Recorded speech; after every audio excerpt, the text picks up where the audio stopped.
Turkey has once again demonstrated its ambition to become a major force in the global defense industry. After successfully developing various types of combat drones, armored vehicles, warships, missiles, and even fighter jets, attention is now turning again to the latest innovations in the land combat vehicle sector.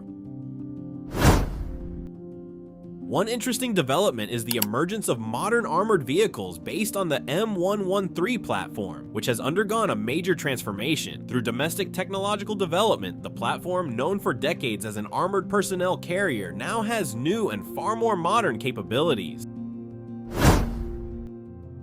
This vehicle is not simply an old M113 with additional armor. Turkey is striving to transform it into a modern combat platform with a hybrid propulsion system, large capacity batteries, advanced electronic systems, modern sensors, and weapons capable of supporting operations on the battlefield of the future.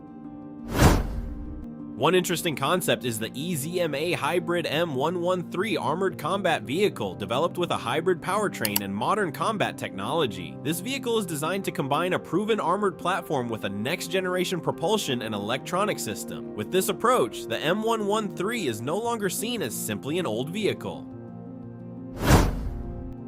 One of the most interesting aspects of Turkey's latest armored vehicles is its use of hybrid technology. In conventional systems, combat vehicles rely entirely on internal combustion engines. These engines are used to propel the vehicle and supply power to various electronic systems.